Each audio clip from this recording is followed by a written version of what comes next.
Hi everyone, I keep explaining the openings. In this video I'm going to explain the Ruy Lopez opening. It starts with the e4, e5, knight f3, knight c6 and bishop b5. Now the purpose of this move is to take the g6 knight and threaten the e5 pawn here and then take the center. There are various variations of the opening.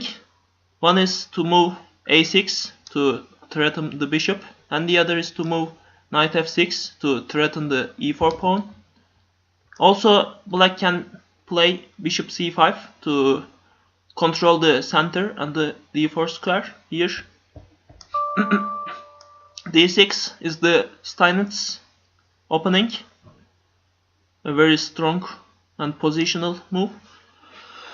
I'm going to explain them one by one. So in this video I simply explain the d5, d6 Steinitz opening. There are various main lines for white. One is to move d4 and the other is to move c3 to support the d4 square and then move d4. Also, white can castle to move rook e1 and then d4 to attack the king here from the e file. Let's check first the c3. Black can play bishop d7 here to support this knight. d4 is the main line, and knight f6 to threaten the e4 pawn. There are again various positions. One is to take c6 knight and then to attack the e5 pawn, and the other is to castle. If white simply takes the c3 and then bishop takes and then the e5, now the e4 pawn is also hanging, so the e5 here, queens are exchanged here, and then both pawns are hanging here, so knight e5 and bishop e4 threatening the g2 pawn. This position is almost equal because both sides are getting the center, controlling it. Castle and bishop c5, an almost equal position for both sides. Also, white can castle.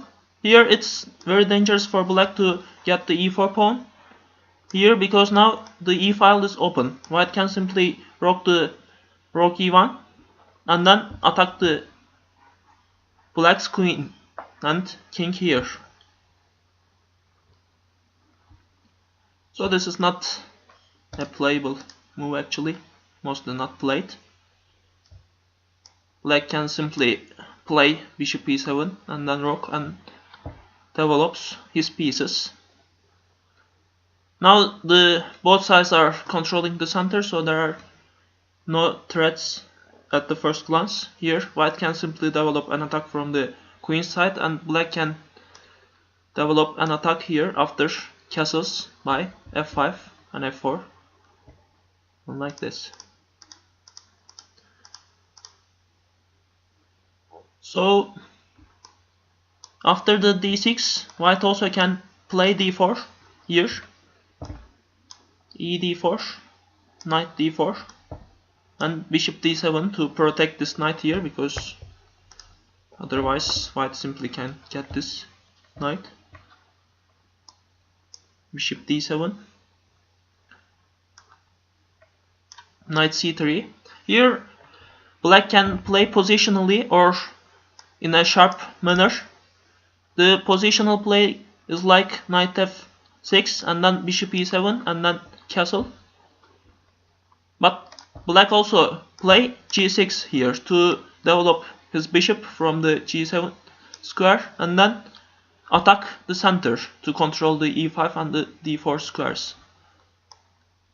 Castle is the main line and the bishop g7. Now this is a sharp position because black simply attacks this d4 knight here. Bishop e3 to protect this knight and knight ge7 to support this knight and to control the d5 square, and then castle. Now this is sharp because white can simply attack to the center and the e5 square by f4, and after castle queen d2 and then f5 and bishop h6 to attack after taking this knight here. I propose the ones that is going to play this opening to be very careful actually, because this is very strong. I'm also going to explain this variation in another video to talk about the traps here. The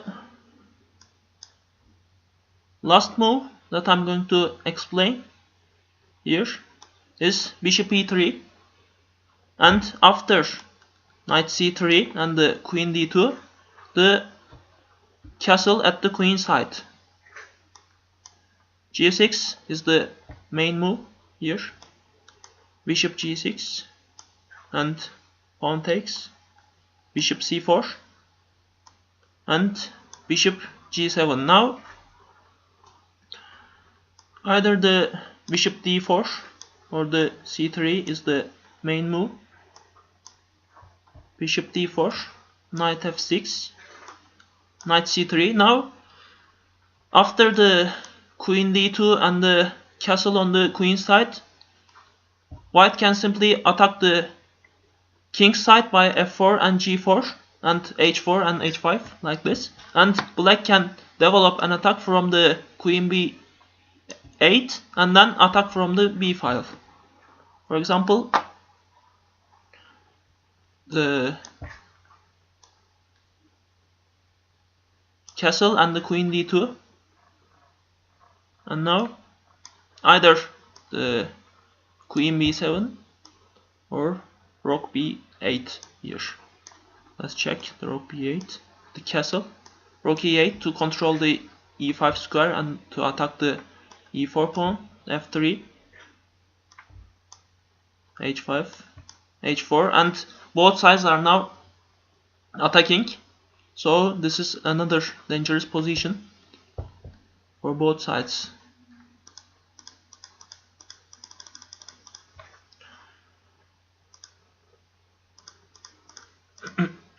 And the positional move, bishop e8, knight c3, knight f6,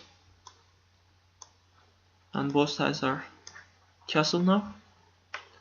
f3. This is another positional move that is used very much in these kind of positions.